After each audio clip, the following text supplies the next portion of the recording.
among us is aware that President Franklin D. Roosevelt, in his Four Freedoms speech, said that the post-war world should be structured in worldwide disarmament, to the point where no nation would be in a position to commit aggression against another nation anywhere in the world.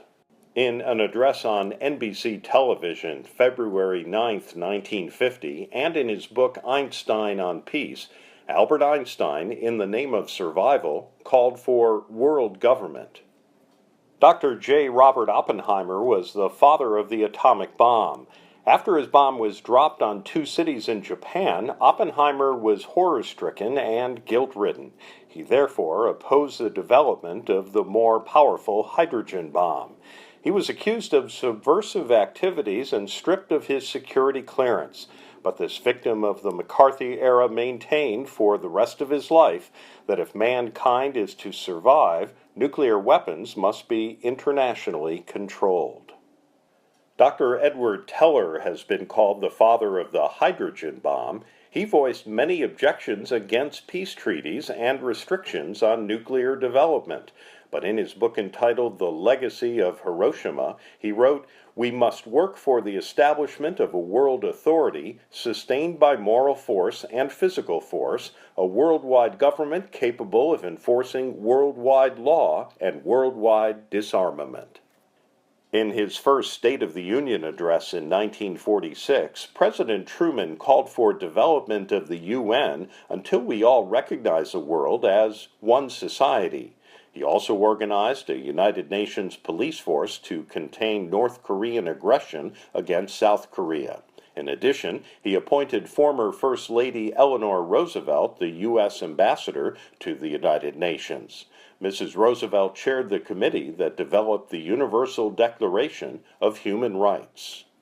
2 years after the Korean War truce, on January 26, 1955, General Douglas MacArthur, the man who wanted to widen the war in Korea, spoke to the American Legion in Los Angeles, California. His address was entitled, "Can War Now Be Outlawed in the World?" In this speech, he vigorously and eloquently called for the nations of the world to seek the total abolition of war. In his State of the Union address in 1959, President Dwight D. Eisenhower called for a genuine rule of law for all nations. In his address to the United Nations on September 22, 1960, he called for a world community rooted in law and justice.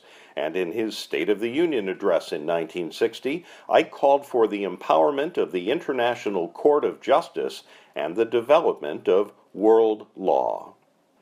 President George Herbert Walker Bush openly touted a new world order and set forth to make the United Nations work.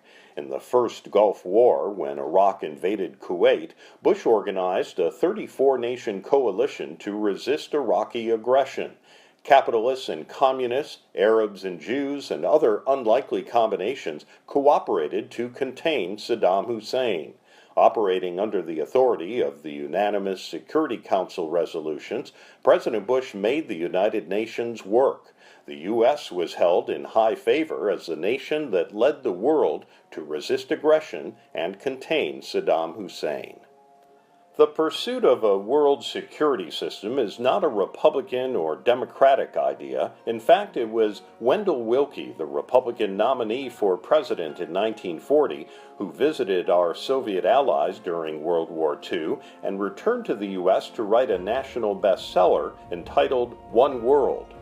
Patriots from both major political parties have made heroic contributions to the quest for peace, but President John F. Kennedy has definitely played the larger part.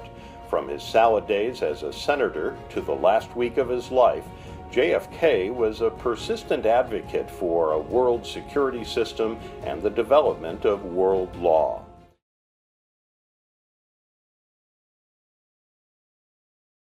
The media in America has defined President Kennedy as the princely figure of Camelot, the central figure in a murder mystery, and in terms of his private life. As a result, we are well beyond the Kennedy centenary with no clear picture of the central commitment of his administration and no real definition of his legacy. Actually, John F. Kennedy stands in bold relief as a visionary leader. His heroic proposals make most who have served as president seem timid and tentative. In the annals of great historic achievements, Theodore Roosevelt's Panama Canal looms large. Franklin D. Roosevelt's Manhattan Project opened the atomic and nuclear age, and John F. Kennedy's call for a moon landing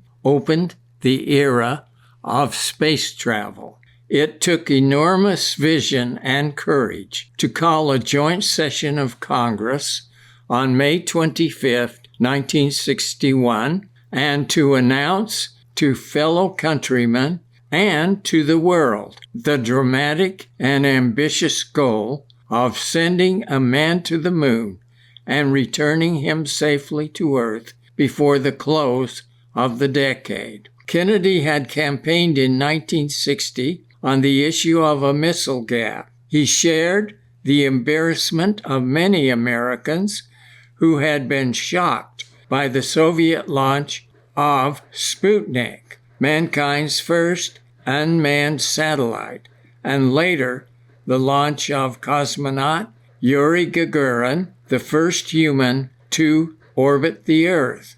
JFK responded to the Soviets by assembling the elements and garnering the funds for the Apollo project, a NASA-based effort that eventually accomplished his moon mission within the decade of the 1960s. On July 16, 1969, Apollo 11 left Earth with astronauts Neil Armstrong, Buzz Aldrin, and Michael Collins aboard. Landing on July 20, 1969, Neil Armstrong and Buzz Aldrin spent the next 21 hours on the moon. They received an historic long-distance phone call from President Richard Nixon. The president paid tribute to the brave astronauts, and Armstrong responded briefly. Nothing was mentioned about President Kennedy's enormous role in creating this project. While the two astronauts cavorted on the moon, Michael Collins kept the command module in orbit. Armstrong and Aldrin then joined Collins in the command module, splashing down in the Pacific Ocean on July 24, 1969. This successful mission was the first of 6 American moon landings. In total, 12 American astronauts have walked on the moon, and 24 of them have orbited the moon, some in preparation for the first moon landing. Follow-up unmanned exploratory missions to Mars and other planets have been conducted as well. President Kennedy's successful Apollo project is an enormous component of the Kennedy legacy. Another significant achievement was the Peace Corps, which was created by JFK's executive order of March 1st,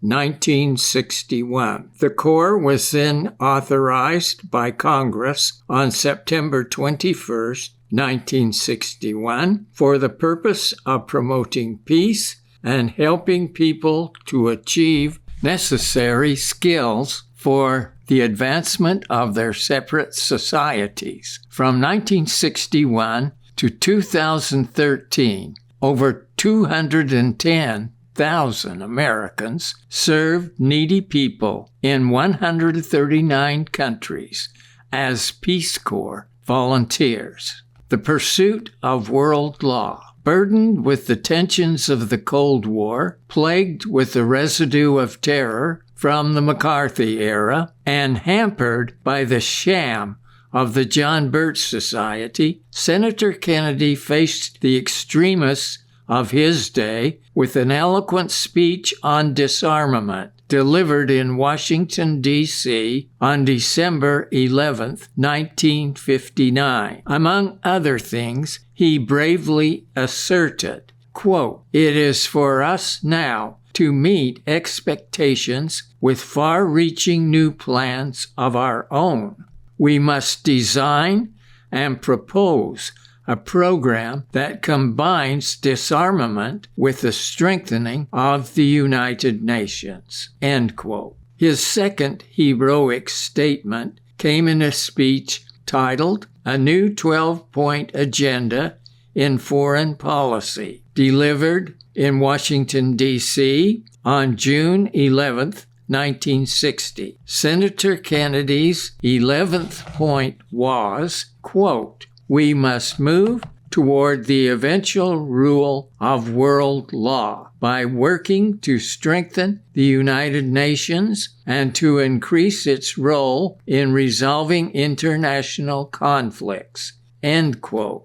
This 12-point agenda in foreign policy was widely disseminated as a prominent part of JFK's campaign for the presidency. It was centrally featured in his best-selling book, The Strategy of Peace. The next bold stroke by JFK and the New Frontiersman was to publish the following plank in the Democratic Party platform of 1960. The United Nations, quote, "To all our fellow members of the United Nations, we shall strengthen our commitments in this our great continuing institution for conciliation and the growth of a world community. Through the machinery of the United Nations, we shall work for disarmament, the establishment of an international police force, the strengthening of the world court, and the establishment of world law." Courageous words such as these won the day. In the election of 1960, Kennedy defeated Richard Nixon by an electoral margin of 303 to 219, but strong majorities for Nixon in rural areas made the popular vote margin very slim, 49.7% to 49.5%. The Kennedy inaugural. The heroic centerpiece of the JFK inaugural address was his call for, quote, "a grand and global alliance, North, South, East, and West, against tyranny, poverty, disease, and war itself." The New York Times summarized the inaugural with this banner headline, "Kennedy sworn in, asks global alliance against tyranny, want, disease, and war." This was an accurate summary of an address that was 27 paragraphs in length. Virtually all of it dealt with foreign policy matters and international concerns. In paragraph 9, the president pledged to enlarge the area where the UN's, quote, "writ may run," end quote. In paragraph 13, Kennedy challenged the Soviets, saying, quote, "Let both sides formulate specific and precise proposals for the inspection and control of arms, and bring the absolute power to destroy other nations under the absolute control of all nations," end quote. And in paragraph 18, JFK says, "Let both sides join in creating a new endeavor, not a new balance of power, but a new world of law, where the strong are just and the weak secure and the peace preserved," end quote. The inaugural address boldly emphasized global problems, with 3 clear references to the need to strengthen the United Nations and develop world law. But 3 paragraphs from the closing, Kennedy finally departed from his international themes and with great emphasis shouted out, "And so, my fellow Americans, ask not what your country can do for you.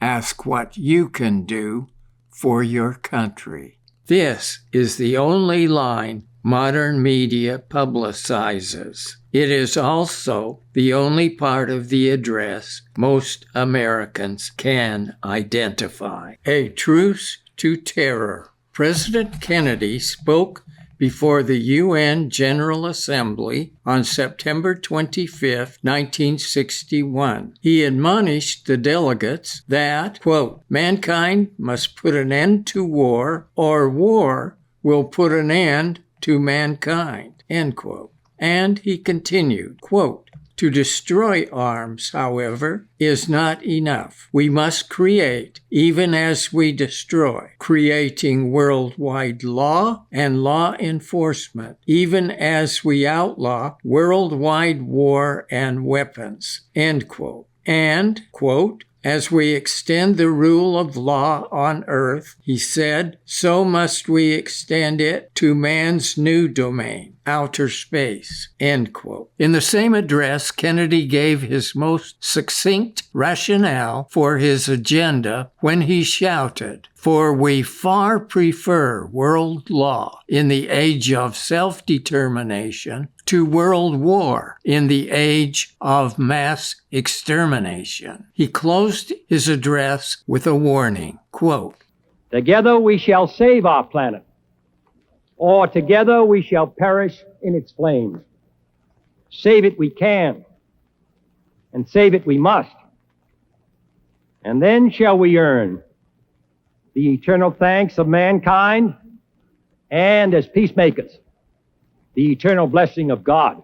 5 days after this address, JFK signed H.R. 9118, thereby creating the United States Arms Control and Disarmament Agency. In his remarks upon signing the bill, he said, "Our ultimate goal, as the Act points out, is a world free from war and free from the dangers and burdens of armament, in which the use of force is subordinated to the rule of law, and in which international adjustments to a changing world are achieved peacefully."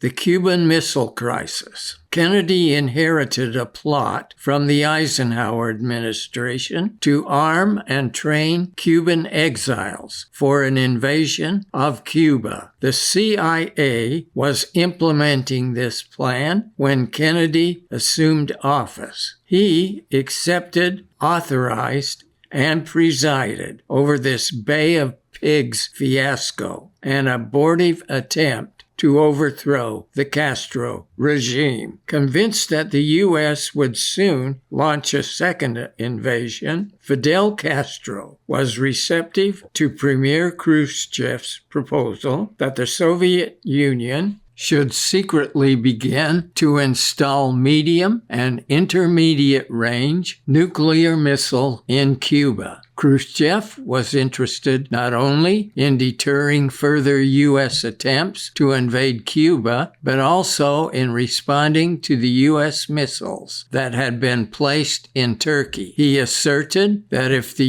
U.S. could place missiles in a country that shared a border with the USSR, he should be able to place Soviet missiles 90 miles off the U.S. coast. The Cuban Missile Crisis began on October 15, 1962, when a U-2 flight revealed that the building of a Soviet nuclear missile base was underway in Cuba. Kennedy immediately called together XCOM, a group of 12 of his top military and political advisors. In a 13-day session, XCOM mulled over proposals to take out the missile sites militarily with a follow-up invasion, but it finally decided just to blockade Cuba to prevent further delivery of material to the sites. Meanwhile, during the negotiations with the USSR, several Soviet ships tried to cross the blockade, and an American U-2 flight over Cuba was shot down.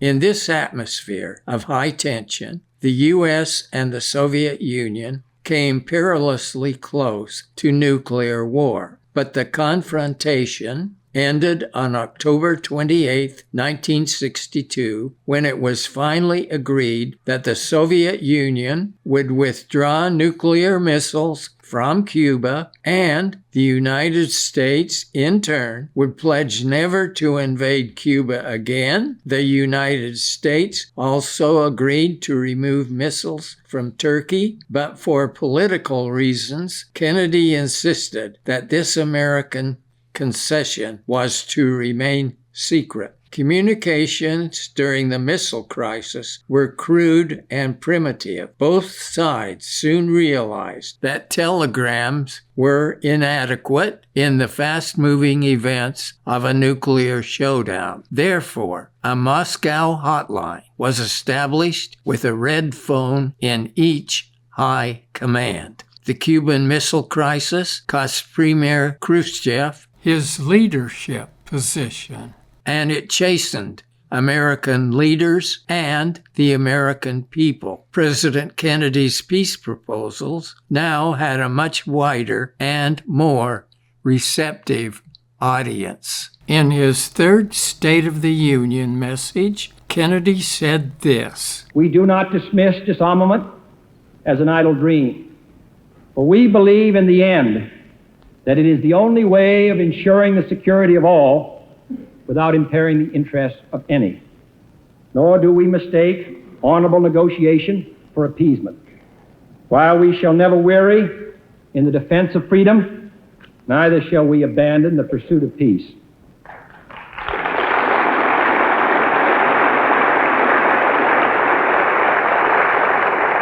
In this quest, the United Nations requires our full and continued support.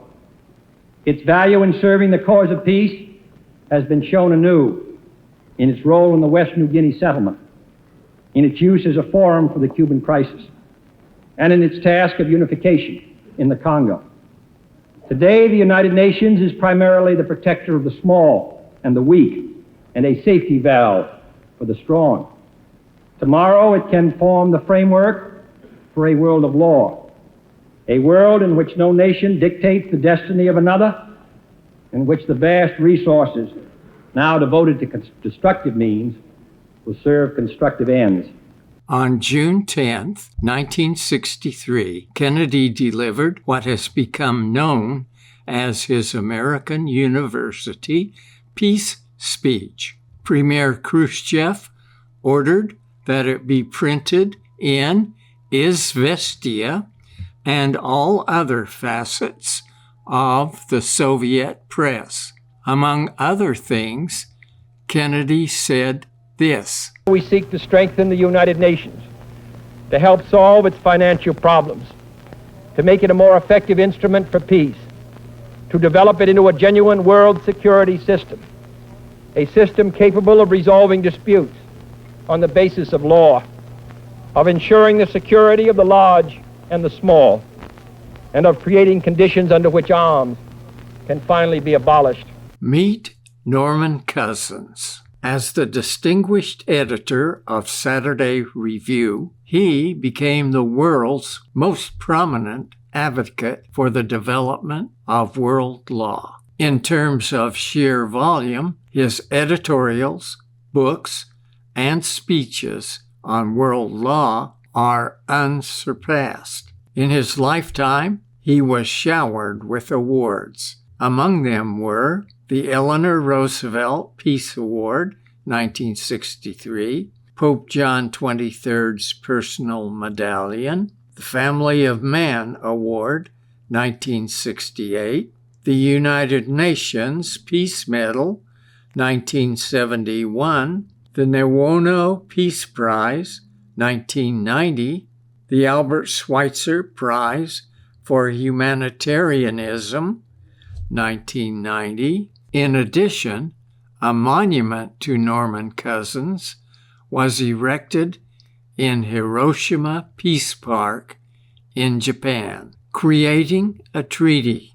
As a special envoy for President Kennedy, Norman Cousins personally visited Pope John XXIII and Premier Nikita Khrushchev. The visits were designed to lay the groundwork for the Nuclear Test Ban Treaty of 1963. Cousins, therefore, was the key person in the development of the treaty. The significance of the Nuclear Test Ban. The Nuclear Test Ban Treaty of 1963 is significant because it banned nuclear weapons testing in the atmosphere, in outer space, and underwater. It therefore has prevented the worldwide fallout of radioactive poisons such as strontium-90 and cesium-137. It has also built a small foundation upon which a world of law might be developed. It was signed by the United States, the Soviet Union, and Great Britain. In his news conference of September 12, 1963, President Kennedy made a strong appeal for public support for Senate ratification of the treaty. He commended Senator Mike Mansfield of Montana and Senator Everett Dirksen of Illinois for delivering speeches that made a very effective case for ratification. And he added, quote, "The treaty will allow all of us who inhabit the earth, our children and children's children, to breathe easier, free from the fear of nuclear test fallout. It will curb the spread of nuclear weapons to other countries, and it will provide a small foundation upon which a world of law can be built." In an address at the UN on September 20th, 1963, JFK listed some things that could be done to improve the United Nations. One proposal he made was a worldwide program of conservation, which, he said, could protect the forests and wild game preserves now in danger of extinction for all time, improve the harvest of food from the ocean, and prevent the contamination of air and water by industrial as well as nuclear pollution. He also reminded us the earth, the sea, and the air are the concern of every nation, and science, technology, and education can be the ally of every nation. When Kennedy spoke these words, the Santa Barbara oil spill and the beginning of environmental consciousness were more than 5 years away. Ozone depletion was not widely understood. The greenhouse effect and global warming were not discussed, and the destruction of the rainforests and the problem of acid rain were not concerns. Furthermore, Earth Day had not yet been established. In this context, JFK's preoccupation with environmental issues and his proposal for a worldwide program of conservation seems prophetic. The Kennedy administration resolved the most pressing problem of atmospheric pollution of that day with the nuclear test ban of 1963. Man-made radioactive elements have been virtually eliminated in the atmosphere as a result. Given the approach that Kennedy took on environmental issues, it seems certain if he were with us today, he would be leading a vigorous effort to attack the problems of global warming, destruction of rainforests, acid rain, ozone depletion, and other environmental threats to human survival. There is no doubt he would still say, some 60 years later, that we must proceed with a worldwide program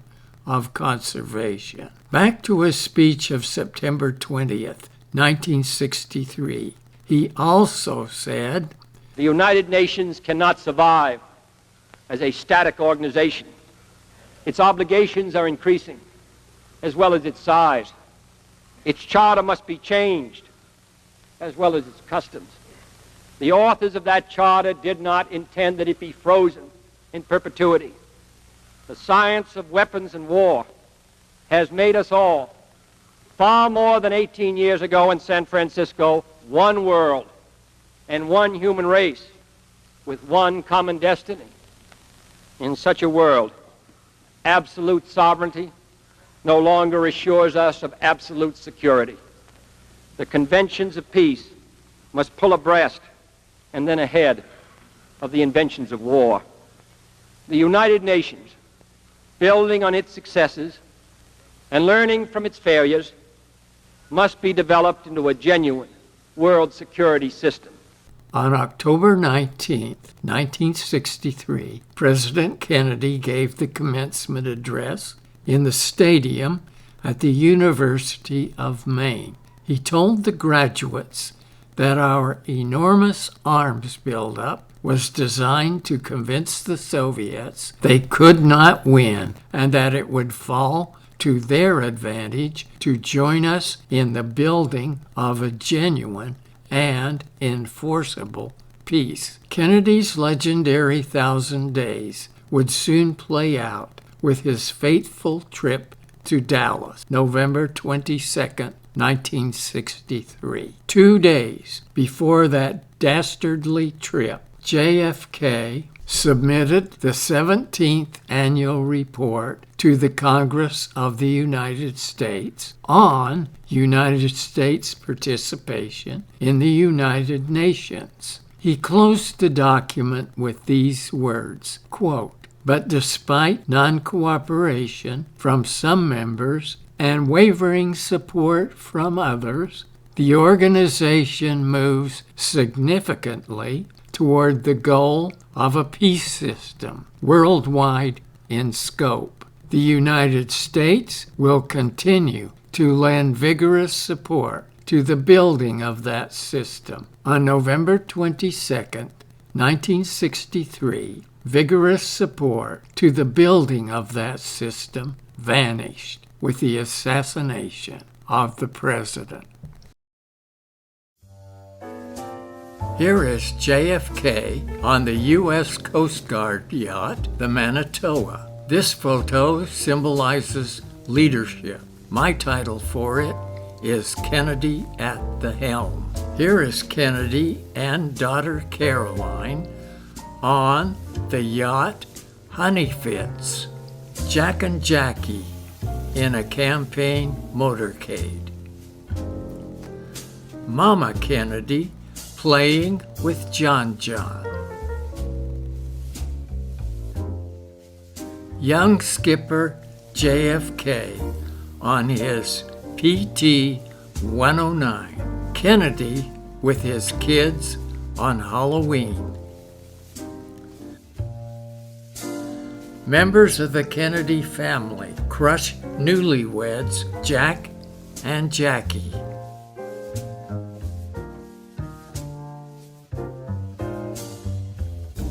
Appendices. Books by JFK. A Nation of Immigrants. Why England Slept.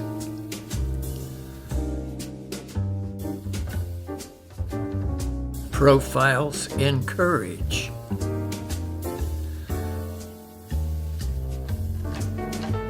The strategy of peace.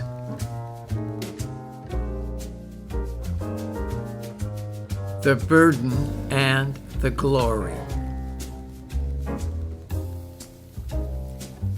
A decorated veteran, Lieutenant Kennedy received the Navy and Marine Corps Medal and the Purple Heart. Memorials to President Kennedy. Kennedy Platz in Berlin, in Dallas, Texas, Kennedy Yard near Jerusalem. This tree trunk depicts a life cut short. The Kennedy $50.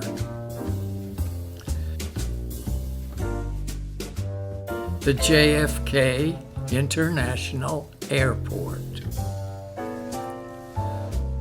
The Kennedy Center for the Performing Arts. Here is the entrance to the Kennedy Center for the Performing Arts. The entrance room is one of the largest in the world. Other worldwide memorials. There are seemingly endless streets, avenues, parks, libraries, and schools named after President Kennedy, and there are many busts and statues that have been erected as well.